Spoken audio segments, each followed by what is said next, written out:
welcome back to the Mixing Music Podcast. I am your host, Dee Kei, and with me, as always, is my lovely co-host, Lucky Lu. I'll take it. I am feeling pretty lucky. I'm not gonna lie. You're feeling pretty lucky. Lu is feeling pretty lucky today. What makes you feel lucky today?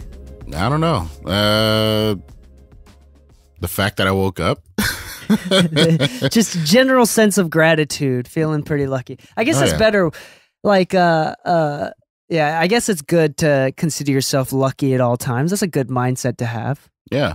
Honestly speaking, like, I'm definitely physically feeling better than I did when we went to the Grammys. I wore the same suit yesterday when I went to Magic Castle, looked in the mirror, and I'm like, I'm making this thing look good. Talking about Grammys, we didn't talk about this off air, but did you get tickets already? I have not yet. Okay, I bought tickets last week, and Nice. if once you get them, if you want to schedule something together, we can go together. Yeah. I got me and my wife, and I'm not doing the after party. Yeah, I'm not doing the after party either. I'm not doing the after party. Yeah, To be honest, everybody has an after party. Yeah, last time we went, we would have been too tired to go to it anyway. So Yeah. also, I'm not planning on doing like the afternoon thing. I don't know because No, I I'm have not. to find a sitter. So we'll Yeah. probably just do the evening thing.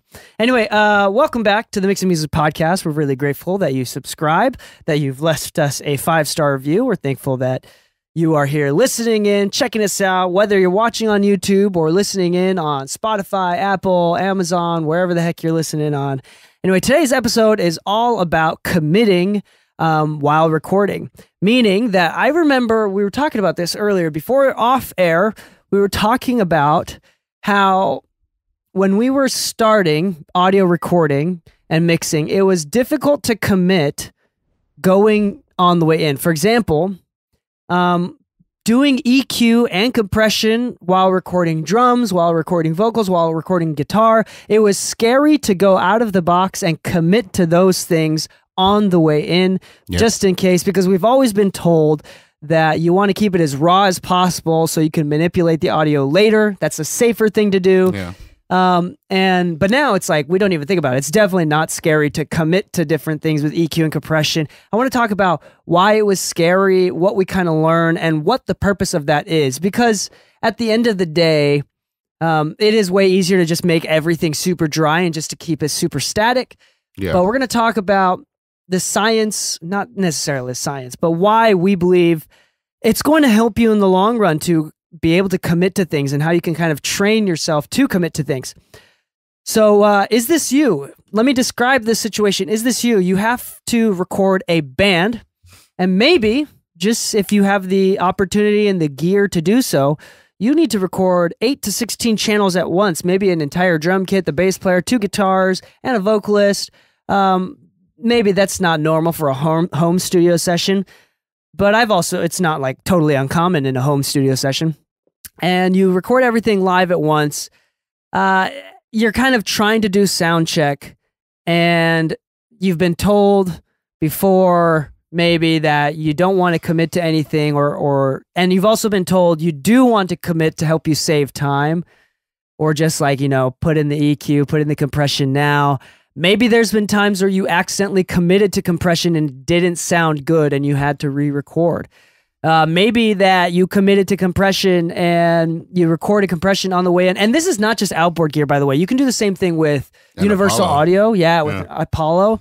Recording through the plugins on the way in.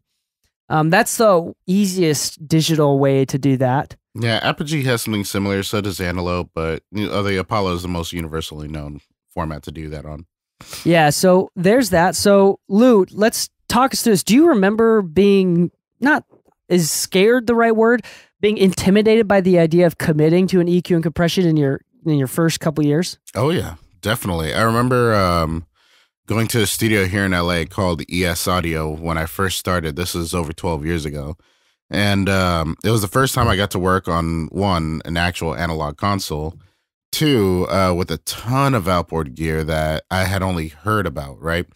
Well, the funny thing here is that the owner, believe he goes by D alone, funny enough, but he had set me up with the 1073 and 1176, and I think it was Avantone's, what was it, the BV1? It's like the beefy, thicker mic that they were making for a while, the tube mic.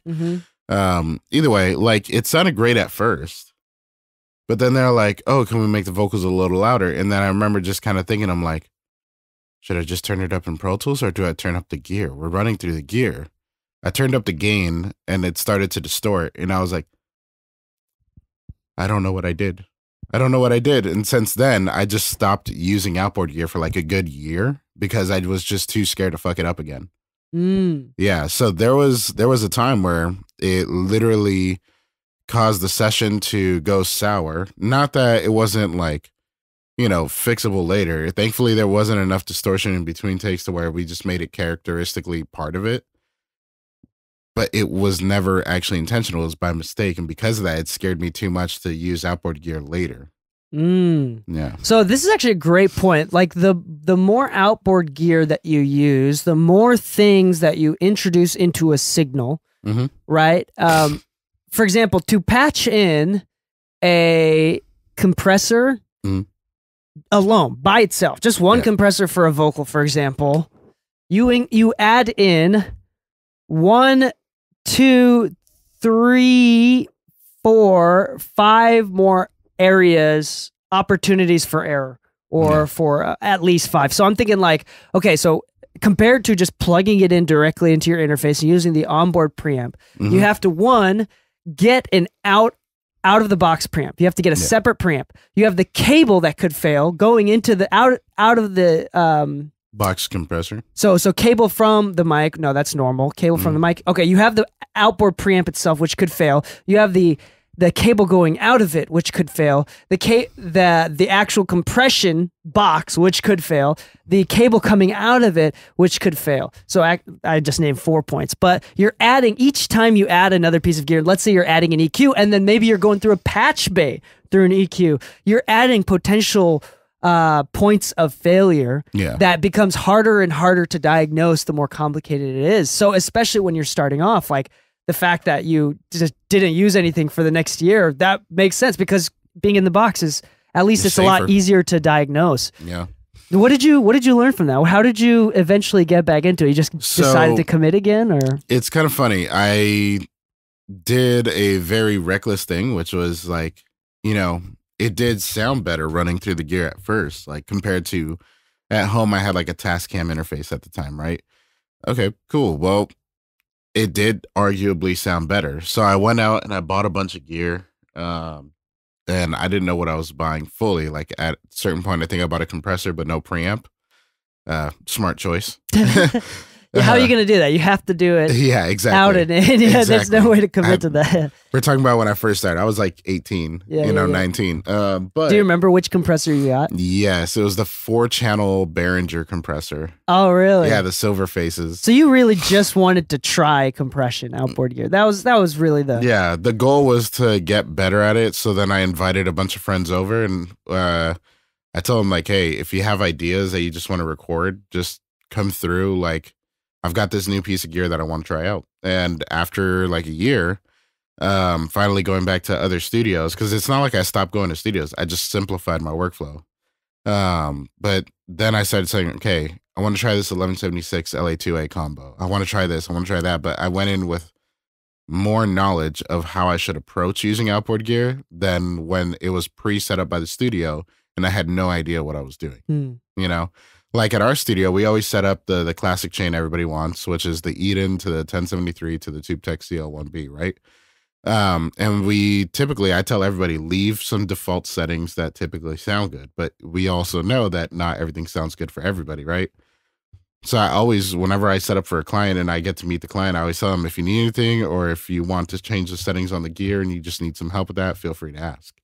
Because I also know how intimidating it is sometimes to just be left alone in a room and be like, I wish I had a little more game, but I don't know what to touch. Yeah, exactly. You don't know how to gain stage everything. Yeah. But actually, this brings up, I have a question that I wanted to ask. Honestly speaking, and this is something that I'm thinking about right now. Sure. If someone asks us, for example, in hindsight now, with your knowledge now, one, I think it's really important to practice whether you get some gear on your own to learn how signal flow works, or watch a bunch of videos on how signal flow works, or rent a studio, like if you're going to school for it, then really dive deep behind the console, behind the patch bay, and figure out how everything is routed. I think that is incredibly important, which you talked about, like having everything already patched in versus setting it up yourself. I think there's value in setting it up yourself to learn how signal flow works. But in retrospect, I was going to ask you, the reason why we have Outboard for the recording process is to save time, to be efficient, right? Like, so we don't have to compress as much later, or maybe so we don't blow up the headphones or the monitoring, so they can yell and it'll compress and they won't scare themselves. Yeah, you know, for whatever the reason. If you only had a few $100, is it better to go 100% dry in the box or use plugins on the way in, or is it better to have a $200 or $300 or less Behringer type compressor, like weighing the benefits of having something out of the box or doing nothing to maintain fidelity? I say it's better to have something out of the box. Really? Okay. Yeah. Main reason is this: everybody needs to get over themselves. Everybody needs to get over their fear. I'm not saying that it's better. I'm just saying that you should learn to commit at some point. It's just like anybody's relationship. You can't just string them along forever. At some point, you got to learn to commit, right? Well, with EQ and compression, if you ever want to be taken to a major studio and have people have confidence in you, you have to show you know what you're doing. You know how to dial in on the way in and everything. And one of the biggest notes I've ever been given on a mix, I wasn't told directly, but I was told by the artist. Terrace Martin was part of the record, and he listened to a mix and told the guy, he's like, it sounds like you guys are mixing too safe. Which I didn't understand at the time, but after a few months of like really thinking of what that meant and listening to his mixes, because, you know, he's a mixing engineer as well as a producer, and his mixes are really, really good. The low end is always phenomenal and everything. But I also heard how like sometimes like you could hear the compression, you could hear what he's doing, and it's intentional. And so part of learning to commit with outboard gear, learning how to be a little more confident with it, is learning how to be a little more intentional with doing more or less. Yeah, so this is interesting. So the point that you brought out was the practicality of using outboard compression both to save you time and to save you effort later, and to save the singer's ears, or, you know, to get better performing recordings, better perform recordings. Is actually worth the potential sonic degradation of having cheaper gear. Yeah. So to be fair, what we're not saying, like, and the learning opportunity that comes from it. So I do think I wasn't sure how I was going to feel, but now that you've said that out loud, I actually agree with you. I do think that if you've never worked with outboard gear before, and you don't have experience and you want to take this seriously as a career, and you want to take this seriously as a learning opportunity, I think having cheap pieces of gear, not blowing over your budget and not being able to pay rent, is a different thing, right? Yeah. But having cheap, affordable gear just for the learning process and the basic practicality is worth the potential sonic degradation of cheap gear. Yeah. Because one, they wouldn't sell the cheap gear if it really degraded the sonics that bad. Like it wouldn't sell. Yeah. And I do think it's nice to have at least like one, maybe a second channel of outboard EQ or compression, or even if it's just the UAD mixer console, like using that. Because the concept is like learning from it and learn to commit and figuring out what you like. That's an interesting point. I've never really thought about that. I always thought like the basic instinct for me was like, hey, don't get cheap gear. Wait till you can afford the nice stuff. But you got to start somewhere. It's like buying a car, right? You don't buy the Phantom out the gate. You know, you buy the beat up Civic and you destroy the living shit out of it, and then you learn why it broke. You know, you don't break it on purpose. You try to make it last as long as you can, but you got to use it. Yeah, come on, it's your first car. You're gonna make mistakes. You're gonna forget to do the oil change one day, and your car's gonna scream at you on the freeway. Find the limits. You know, like for example, even with the Behringer gear, it's like how much signal can you go into it before it starts distorting? And how quick you can make the attack and release time at the same time before it starts distorting. Oh yeah. And one of the biggest flashbacks I'm having right now about having that Behringer was not that it was Behringer. It's that I had some kind of outboard gear that I was practicing with, and how excited I was just to have outboard gear that I could call my own that I was using, and then wanting to dive deep with it. It was exciting to have it because, one, I wasn't risking any studio time on it. I remember thinking when I bought it, like, oh, I don't have to pay for studio time to have this. I have this at home now. But I also didn't fully think it through because the excitement was so strong that I forgot, oh, you need a preamp before the compressor. Yeah. Yeah. So you're bound to make mistakes, whether it's with the compression or the purchase itself. I get DMs all the time. They're like, oh, I'm thinking about buying a tube tech. What do you think? And my first question is always like, do you have a preamp? And I kid you not, it's like half the time they say no. I'm like, well, you could buy it, but there's no way you're going to get signal out of it outside of boosting 30 decibels on the output gain, which I don't know if you noticed, but the tube tech has quite a bit of output gain available. Yeah, I have noticed that. Yeah. Yeah, it's because some people were actually using them as preamps. Really? Yeah, the same way they were using 1176s as preamps. You would just drive the shit out of the signal. It didn't sound great, but it worked. And the tube tech being marketed as a clean compressor, people were using it as a way of boosting gain. That's why you see people with like the 1073s at like -20. And you're like, that's not enough signal. But then you see the tube tech cranked up because the tube tech is a cleaner output than the Neve. But yeah, like I've never thought about doing that. Yeah, that's things that I kind of learned accidentally with the Behringer. It was just because like you're just experimenting, you're trying it out. If there's no risk outside of having to spend a few bucks, then buy some cheap gear, but just don't build a studio off of cheap gear, because the more you grow, eventually people will take note. And we talked about this earlier about how like you had an opportunity for some new work because you had gear, which attracted the client. And that's okay. A lot of clients are going to be attracted to whatever they're attracted to, right? But at a certain tier, once you have nothing but cheap gear, then certain tiers of clients might look back and say, this is a cheaper cost location. Yeah. So on that note, I do think that for most home or even commercial studios, you should not have racks and racks of cheap gear. Yeah. The reason why we're saying that and why we're thinking that it's okay to have cheap gears for the learning process.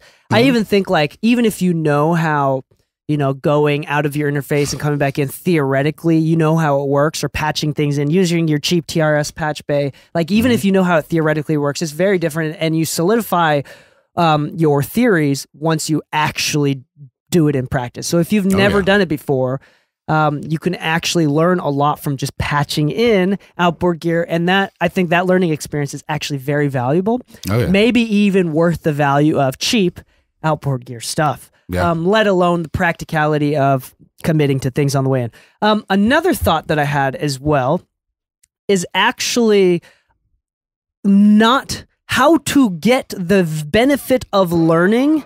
Maybe not the benefit of learning how to patch things in or how to connect things, but how to get the benefit of committing and saving time and being more efficient without the outboard gear. Now, we talked about Apollo, but in Pro Tools, and I'm sure with other DAWs, there's ways of doing this. We've seen, for example, Tizio talks about for Chris Brown, he commits the auto-tune on the way in.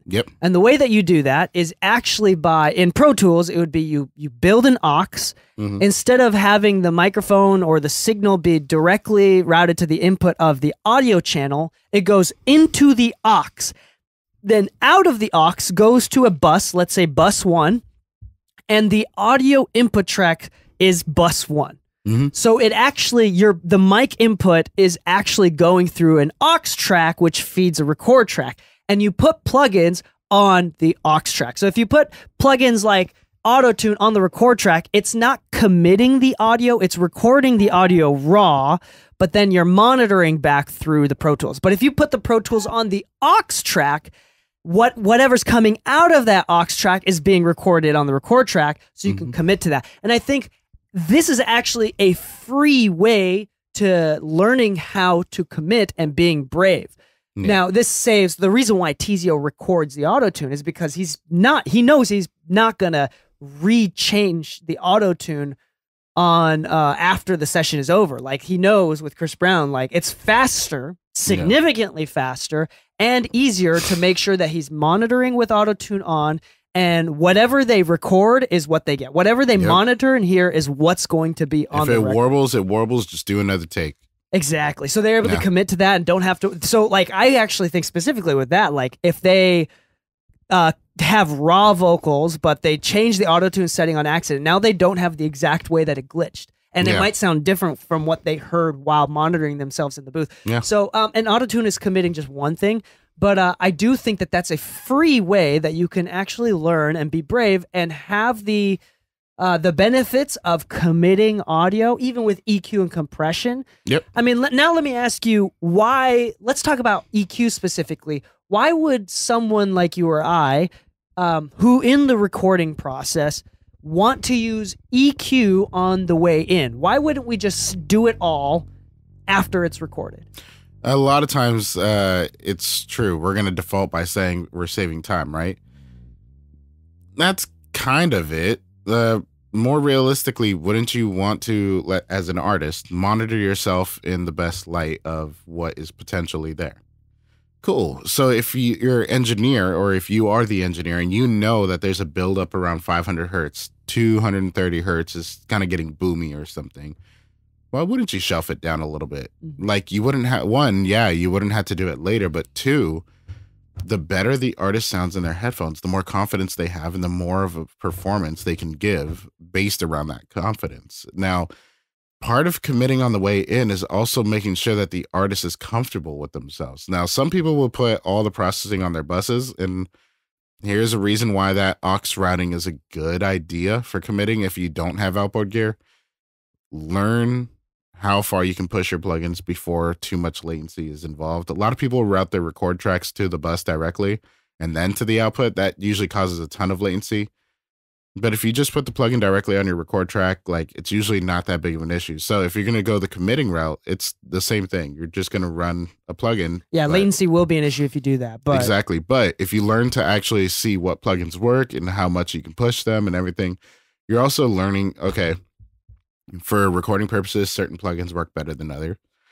This one gives me a little more flexibility for what I need and this and that. And you can start making decisions based off of that. And some people, like the Apollo users, will actually learn what outboard gear they like, because most of the emulations that Apollos make are of outboard gear. They have a few that are just digital plugins. But if you've never used a 1073 before, you should use a 1073 on your record track and see what happens. See if you like it, see if you can dial it in, and see if you can get the vocals to sound better on the way in already. Is my Apollo that was in B, is it in It's storage? an A. Oh, it's an A right now. Yeah. Oh, that's right. We're using it.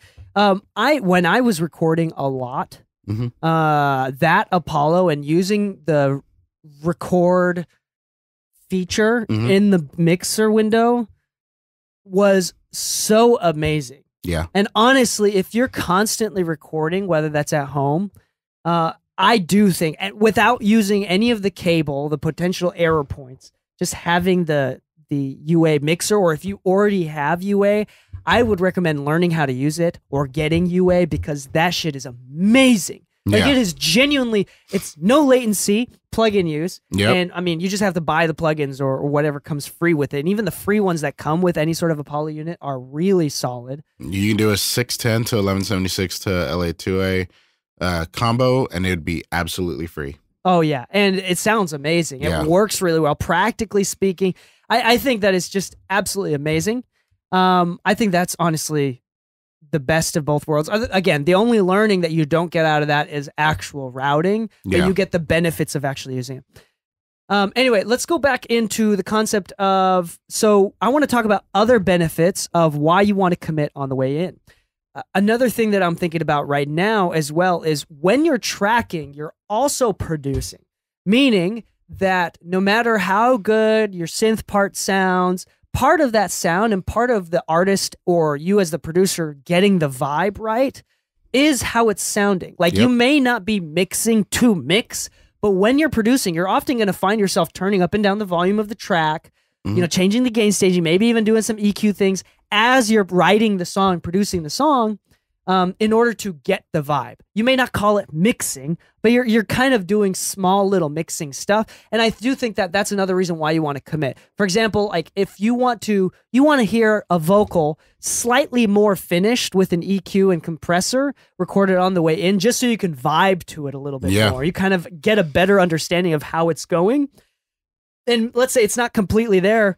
Even if you do only half the compression that you eventually are going to do, and then you do the other half later, like there's a specific vibe that you get. This is why I ask for rough mixes as a mixer, right? I want rough mixes every single time I get a mix session, no matter how bad they think it is. Yeah. Because even if they thought it sounded bad and the artist was aware that it sounded bad, they specifically did moves in that rough mix. They wouldn't have sent it to me if they weren't vibing to it. If they didn't like the song in one way or another, or saw potential in the song in one way or another, they wouldn't have sent it to me. Yeah. So what was it that they found? Maybe like Leslie Brathwaite talks a lot about this. Like if the hi-hat's really loud, they probably want to keep that. So it's like a reference point, right? Yeah. And so I do think that when you commit to things, it saves you time in that sense. It helps you worry about it less. I do think that like also creating limitations creates more creativity. I do, like as a mixer, like I rarely ever want totally dry tracks. Like I want wet tracks. Like Leslie Brathwaite says like, hey, you've already done half the work. Why are you going to make me start over? Like give me your wet stems. Give me your wet tracks. And I think that concept has a lot to do with as well. Is there times, Lou, can you think of specific instances where it's better to record completely dry with no effects, more than trying to commit to something? When are some times that it's better to commit to absolutely dry? Multi-track sessions, like live bands, just in the event of like bleed and all that kind of stuff. If you're putting on, let's say, like a reverb on the guitar and you thought, oh, let me keep it there. If you didn't get a DI, maybe just go dry for that one. Maybe add a plug-in to it and don't commit the sound directly in. But I think it's in times where, you know, re-recording is a little bit harder. This is actually a really great point. I want to piggyback on this. And I want to add specifically when recording tons of tracks and you're unable to have isolated monitoring. Yeah. Meaning this happens all the time with like home studios or studios that do not have a separate tracking room that has really great isolation. If I'm in the same room as the drummer, there's no way that I can hear what the compressor's actually doing in the headphones or on the speakers. And sometimes it actually messes you up even more. Yeah, so like in my first studio in Utah, like the tracking room was pretty isolated, but not so isolated that I was actually willing to commit to the compression on the drums. Yep. Because I could still hear the bleed of the snare of the kick drum loud enough that it would mess with how I'm hearing it out of my speakers. Yep. So I do think specifically that. That being said, if I had perfect isolation and I could hear exactly what I was recording, I would, in that situation, I feel like I would still commit to some sort of EQ and compression, but I would spend more time mic placement, getting the bleed to be right. Yeah. Another one would be tracking in a room that you can hear. That sounds really weird, but let's say a very lively room that's reverberant. Compression is just going to bring up the ambience of the room more. If the room is really dead and boxy, compression is going to bring that out a little bit. So unless it's intentionally part of what you're after, maybe don't do so much compression so you can worry about audio restoration later and then add compression again later. Okay, so to break this down, if you're in a bad room or like you want to remove more of the room, if you compress then gate, that's not as good as gating before you compress. So that's actually a great point. If you don't have outboard gates and you're not able to control that completely and you have a bad room or you don't want to use the room as much or get the bleed as much, it's better to record raw than digitally gate them and remove that excess sound before compressing. Because if you do compress, you're increasing the amount of that room tone, that room verb. Yeah. So that's actually a really great point. Yeah. So it's not necessarily not committing to it, but most people don't have outboard gates available. Yeah, like unless you know about the company Drummer, you probably don't. Yeah, or even if you do, it's like gates are not the most exciting outboard piece of gear to invest in. Like, Exactly. I don't know about you. I'm Like, not gonna buy a gate. Valley People Dynamite is probably the most exciting one, and even then, how many times have you seen people pull one out? So I do think. So again, I think that's actually a really, really great point. But it's more about the order. We want to gate first, and typically outboard people don't have gates. And if you have a bad room, you want to gate and remove that room before you compress, and thus committing to having it a harder time to gate and remove that room later. Exactly. Now, committing isn't something to be feared. It's actually something to embrace, if you really think about it. Like, a lot of what we talk about, it comes from both the idea of, like, you know, the limitation creates more creativity, and that's true. But there's also the case that, like, honestly speaking, 9 times out of 10, it's not that bad, whatever you did. Like, you hear it because you're the one working on it. You're the one paying attention to it right now. But you know how many times I've gone and listened to a song and just thought that was a great song? Like, don't overthink it, you know? Don't think that committing to a compressor may make or break the record if the record wasn't the issue. You know what I mean? Like, a good song's a good song. We've heard so many records, like Master Blaster is one of my favorite songs. One awesome name. Because, correct me if I'm wrong, does he ever say Master Blaster outside of the hook? Like it's Stevie Wonder. But, like, the whole thing just sounds distorted and bad, but it's such a good record that I really don't care if he messed up on the compression on the way in. I don't care if the EQ is so high that, like, I could arguably sometimes think it's a little much, because the song is so good that no matter what wrong they did, it's still a good song. Now, once again, focus on learning to commit and make better decisions, and what was too much and what was too little. And a good way to practice this, this is what helped me out a lot, is learn to use inserts. You know, if you have outboard gear and you're trying to learn how to use it, just use an insert, dial it in with a dry recorded vocal, just gain and that's it. And then output it at the same exact level back to the outboard gear. And as long as you have the same reference input as when you were recording to when you're outputting it, technically you could dial in the compressor, ask them to do a new take, and it should be exactly the same. Yeah. So if you're wondering what the best settings on a compressor is, or an EQ that you have for a specific vocalist or whatever, do a dry session. And then from there, find what you like and then test. You know, what is it? The scientific method?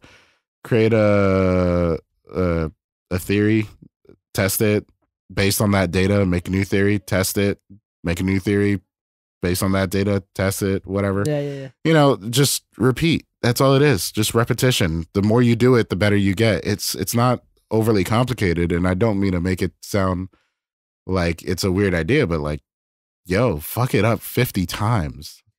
So I want to end this episode with 2 more things that I want to bring up. One is, when recording, if you're not comfortable, then compress or EQ less. Do what you think you'd like, and then do half of that and commit to that and do the rest later. Yeah.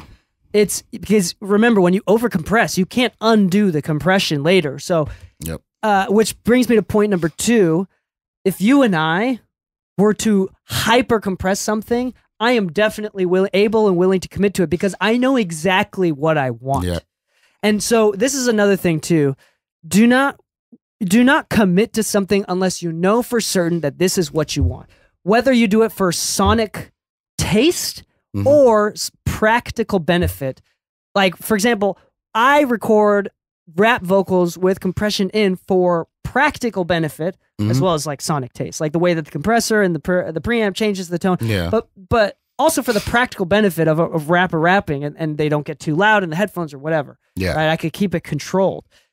Whether it's for taste or for practical benefit, like, you have to know exactly why you're doing it. And if you're doing outboard stuff and committing to stuff without actually knowing why you're doing it, you're potentially hurting your mix. Going back to point number 1, though, the most common thing that I've heard is on slow ballads where the singer is doing lots of long notes. 4 out of 5 times it's overcompressed. I would say, like, especially because, like, when they start hitting that long note, it like clamps down on the compressor and it's just like all the dynamics are gone. And then all of the staccato stuff that they did earlier is now louder than the one loud note that's supposed to be louder than everything else. That's one of those cases where it's like, if you're doing slow ballads, definitely commit less, like compress significantly less, and worry about attack and release times at that point. Anyway, other than that, any other thoughts? I think that's kind of it for me. Yeah, to be honest, I had one, but I lost it. But I guess it just goes back to like, just try it out. Just try it out. Doesn't matter if it's cheap gear, good gear, whatever. We have professionals in our industry where, DK, I'm sure you've seen this before, where we have like a big name client engineer showing up and it's like, oh, what compressor do you want to run through? Do you want the Tube Tech, the CLMB, the DBX? Like, what do you want? Oh, nothing. Is there a way just to plug straight into the Apollo? It's like, sure. Yeah. I mean, we have all this available for you. All this, we're basking 31 flavors, whatever. You don't want to bask in any of these flavors? Like, no worries, but even if you thought that not tracking with outboard gear made you less professional, I kid you not. You wouldn't believe some of the people that come to our studio with accolades galore up the wazoo, and they still just go straight through an Apollo. So don't overthink it. But if you're looking to get better at outboard gear, like I said earlier, mess it up 50 times if you have to. Just get more comfortable with the idea of committing. Yeah, I will say that's actually a really great point. If you're going to mess it up, experiment and mess it up. It's better to mess it up when you're doing free or very, very cheap projects, or while you're doing this as a hobby. It's a lot more expensive and a lot more painful and can cost you a lot more if you don't have that practice and you mess up when you're actually put on the spot for a big session. Oh, yeah. I'm so glad I messed up so often and didn't get the best results that I wanted. And I learned why overcompressing on the way in for ballad vocals. Like, I'm glad that I have that information now. Yeah. When I'm put on the spot with these higher end sessions than when I was not. So go ahead and make the mistakes now. To me, how do you define hustling? For me, the definition of hustling is the rate at which you make mistakes. So accelerate your mistake making. Just try different things, learn from it. Hustle, hustle, hustle. This episode is brought to you by the Mix and Music Podcast. If you're interested in this content, and if you want 3 times the amount of episodes, go to mixandmusicpodcast.com/exclusive to subscribe to our exclusive only episodes. We release 2 extra episodes on top of our weekly free episode, and they're 100% all technical tips brought to you by Flint Mastering. Braden Flint from Flint Mastering. He does a phenomenal job on those episodes. He just kills it. It's great. We have a bunch of amazing guest names like Jason Joshua, Dave Pensado, just to name a few, Tony Maserati, Manny Mariquin. What we do is actually we take clips from interviews with these people and then we expand on them when we talk about why they brought it up or how you can use it today and take away. So it's really, really great if you're looking for more technical tips there from outside people. It's only $4 a month or $40 a year. We already have a significant amount of people signed up. Join the other crew. You get access to these totally exclusive episodes. Other than that, if you're interested in subscribing to Lu and I's YouTube channels, Lu is youtube.com/@masterbylu. Mine is @DKMixes.